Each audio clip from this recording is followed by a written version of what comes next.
이 숫자들의 의미를 아십니까? 모두 하나의 문제와 연관된 것들입니다. 바로 미세먼지입니다. 미세먼지가 우리나라 최우선 해결 문제로 급부상하게 된 것은 2016년입니다. 2016년 6월 미세먼지가 환경 문제로 심각하게 대두되자 미세먼지 관리 특별대책이 수립되고 11월 과학기술 기반 미세먼지 대응 전략이 마련됐습니다. 4만3이라는 말 아시죠? 옛날 우리 한국의 대표적인 겨울 날씨를 4만4온이라고 했습니다. 4만3일은 3일은 춥고 4일은 미세먼지가 있다는 말입니다. 미세먼지는 왜 이렇게 심각한 환경 문제로 주목받게 됐을까요?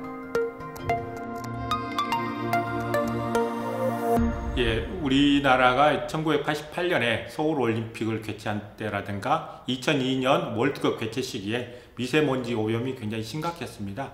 그래서 이제 우리나라 같은 경우는 2003년에 수도권 중심으로 대기환경 개선에 관한 특별법을 제정해서 그 대기오염을 개선해서 2012년까지는 상당히 국민들이 개선됐다는 느낌을 받았습니다. 그때 마침 2013년 10월에 세계보건기구에서 미세먼지를 이제 1군 발암물질로 이제 규정하게 됐습니다. 특히 겨울철 같은 경우에는 이제 북소풍이 불어서 그런 영향들이 이제 우리나라가 받게 돼서 굉장히 이제 국민들이 이제 우려를 하게 됐고, 이러한 복합적인 문제를 이제 해결하기 위해서는 과학적인 연구가 필요합니다.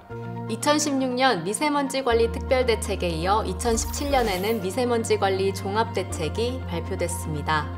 전과 비교해 보다 통합적인 대응과 과학 기반의 미세먼지 대응 역량을 제고하기 위해 다양한 추진 과제가 시행됐는데요.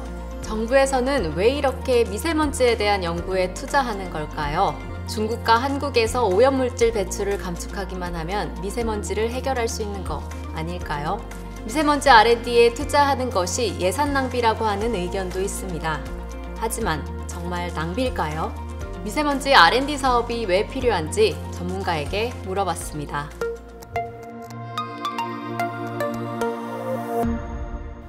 한번 예를 들어 볼게요. 우리가 아파서 병원에 가면은 진단을 받고 그다음 처방을 받죠. 그다음에 뭐 필요한 경우 수술도 하고요. 진단이 정확하게 나와야지만 우리가 처방을 정확하게 할 수가 있는 거죠. 이 코로나19 사태를 봐도 코로나 바이러스가 어떻게 생기고 어떻게 우리 몸 안에 들어오고 어떻게 전파되는지를 알아야지만 백신도 만들 수 있고 그다음에 치료약도 만들 수 있는 거거든요. 미세먼지도 마찬가지입니다. 미세먼지가 어떻게 생겨서 어떻게 이동하고 우리한테 어떤 영향을 주는지를 알아야지만 거기에 맞게 대책을 세울 수가 있고 필요한 경우에 저감을 할 수가 있는 거거든요. 그래서 미세먼지에 대해서 과학적인 생기고 이동하고 영향을 주는 것, 그다음에 우리가 어떻게 줄일 수 있는가를 연구하는 것은 꼭 필요한 일입니다. 미세먼지에 대한 연구개발 투자는 예산 낭비가 아니라고 생각합니다. 쉽게 생각해보죠. 미세먼지를 줄이려면 우리 배출을 줄이고 외부에서 영향을 줄이면 되겠죠. 근데 우리나라에서 배출을 줄이려면 어느 분야, 어느 지역에서 어떤 곳을 줄여야 되는지를 알아야 할 텐데 그걸 아는 것 자체가 연구개발이고요. 그 다음에 외부 영향을 줄이려면 외부 나라나 외부 사람들한테도 우리가 이 정도 영향을 받고 있는데 당신네들한테 이 정도 줄여주면 좋겠다는 얘기하려면 그거에 대한 근거도 과학적인 근거가 필요하고 그게 바로 연구개발 투자겠죠. 예를 하나 들게요.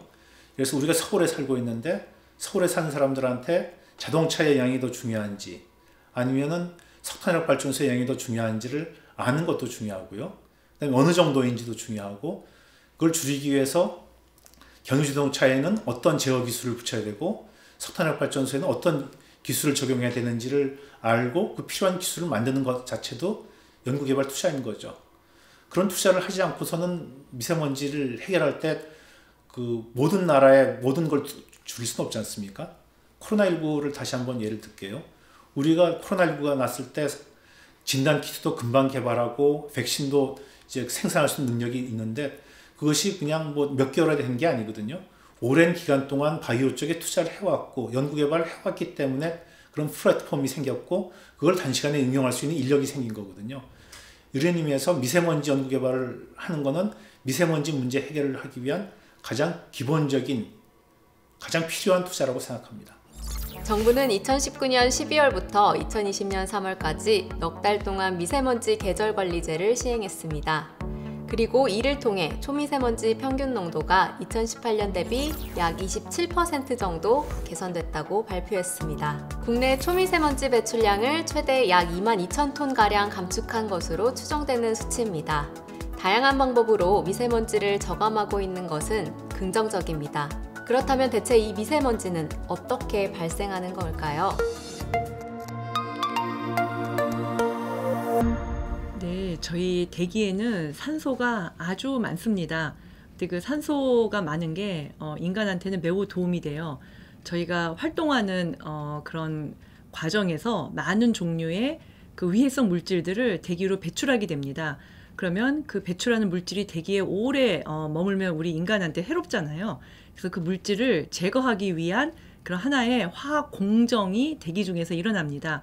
그럼 그런 과정에서 산소가 대기 중에 있는 산소가 그 배출된 물질에 붙어서 결국은 저희가 그거를 산화라고 합니다. 그 산화 과정에서 미세먼지가 생성이 됩니다. 미세먼지는 저희가 1차적으로 대기 중에 그 배출하는 그런 부분도 있지만 많은 부분이 그런 산소가 달라붙음으로 인해서 2차적으로 생성이 되고요. 결과적으로는 대기 중에서 지표나 아니면 뭐 바다 위로 제거가 됩니다. 그래서 원론적으로는 그 인간한테 그 유리한 그 어떤 그 오염물질의 제거를 위한 목적으로 미세먼지가 생성이 되는데 그게 최근에는 너무나 많이 만들어져서 오히려 인간한테 해를 끼치는 게 그게 문제가 되고 있습니다. 왜 R&D 투자를 계속하고 있는데도 속 시원한 결과가 나오지 않는 걸까요? 그 원인을 제대로 알아야 더 좋은 해결책이 나오지 않을까요? 네, 일부는 그대로 적용할 수 있는데요. 그 우리나라의 고농도 미세먼지 현상이 나타날 때는 그 외국에서 진행되고 있는 그런 그 현상과는 조금 다릅니다. 우리나라에서는 주로 질소와 황산화물의 영향이 큰 걸로 나타납니다. 근데 이러한 물질들은 과거에 산성비에 관련돼서 연구가 많이 진행이 되었고요. 산성비 문제가 해결이 된 다음에는 큰 연구가 진행되고 있지는 않습니다. 그리고 현재 또 환경이 많이 변하고 있잖아요. 기후변화도 있고 그 다음에 또 우리나라의 그 미세먼지 현상은 주로 따뜻한 계절이 아닌 그 추운 계절에 일어나고 있기 때문에 우리나라의 상황에 맞는 그러한 그런 어떤 환경과 그리고 물질 위주의 미세먼지 생성에 대한 좀 더 집중적인 연구가 필요합니다. 우리나라는 한번 고농도가 발생하면은 대부분 전 지역에서 고농도가 같이 발생하잖아요. 지역마다 배출원이 다를 수가 있습니다. 서울과는 다 같지 않겠죠. 그러니 우선 그 배출원을 파악하는 게 우선입니다. 그리고 그 배출원에서 그 산출된 물질이 대기 중에서 어떻게 미세먼지를 만드는지 그 생성 과정을 또 파악을 해야지 됩니다. 그러면 그 배출원과 파악된 생성 기작을 기반으로 그 지역에 적절한 그런 저감 정책을 수립을 해야 합니다. 다양한 실내외 공간에 우리가 어디에서 얼마나 머무르는지 미세먼지에 노출되는지 조사하고 또 이러한 노출을 줄일 수 있는 방법을 연구해서 가이드라인을 정하게 됩니다. 그러나 개개인에게 적용하려면 또 모호한 부분이 있습니다. 연령별로 다르다든지 호흡기 질환을 가지고 있거나 또는 취약계층, 어린이나 노약자, 그리고 요양원 같은 시설, 또 학교도 여기에 포함됩니다. 여기에 대해서 더 많은 연구를 해야 되고 현재 우리나라에서 정하고 있는 수준도 어느 정도 건강을 보호하기에는 적합합니다. 그러나 아직도 세계보건기구에서 제시하고 있는 목표치에 도달하려면 한 단계가 더 남아 있습니다. 그래서 앞으로 우리나라의 모든 오염 현상들을 더 개선하고 따라서 이러한 상황을 다 감안한 민감계층까지도 건강을 보호할 수 있는 그러한 높은 수준의 가이드라인으로 우리가 발전할 수 있도록 연구하고 노력해야 합니다. 2020년 3월 미세먼지 저감 및 관리에 관한 특별법 개정안이 국무회의에서 의결됐습니다. 2020년 12월 1일부터 2021년 3월 31일까지 산업, 생활, 수송 등 전 분야에 걸쳐 강화된 미세먼지 저감 정책이 실시됩니다. 우리나라의 미세먼지 문제를 해결하기 위해 정부는 미세먼지 R&D를 향후 5년간 노력하겠다고 발표했습니다. 우리는 앞으로 R&D를 통해 어떤 결과를 얻을 수 있을까요? 미세먼지 문제 대응을 위해서는 미세먼지에 대해 우선 알아야 하는데 우리는 아직 모르는 것이 너무 많습니다. 원인도 다양하고 방법에 따라 여러 가지 결과들이 도출되고 있는데 이를 측정하는 방법, 데이터 해석, 분석 기술, 예측 기술의 고도와 함께 이를 종합적으로 해석하는 연구가 필요합니다. 산업 활성화와 환경에 모두 기여할 수 있는 저감 기술도 더욱더 중요해지고 있고요. 2050 탄소 중립을 실현하기 위해서도 화석연료 사용을 줄여 미세먼지 저감에 기여할 수 있는 친환경적인 기술의 개발이 필요한 때입니다.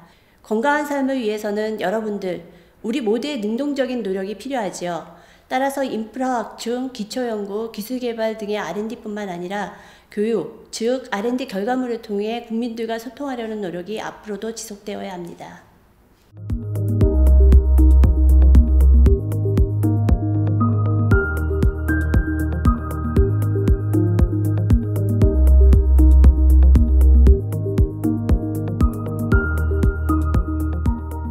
미세먼지는 과거에도 있었고 현재, 미래에도 존재할 겁니다.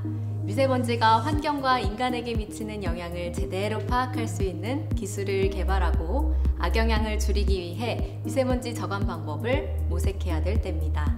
인류와 환경의 공존, 그 해답을 찾기 위한 중심에 미세먼지 R&D가 있습니다.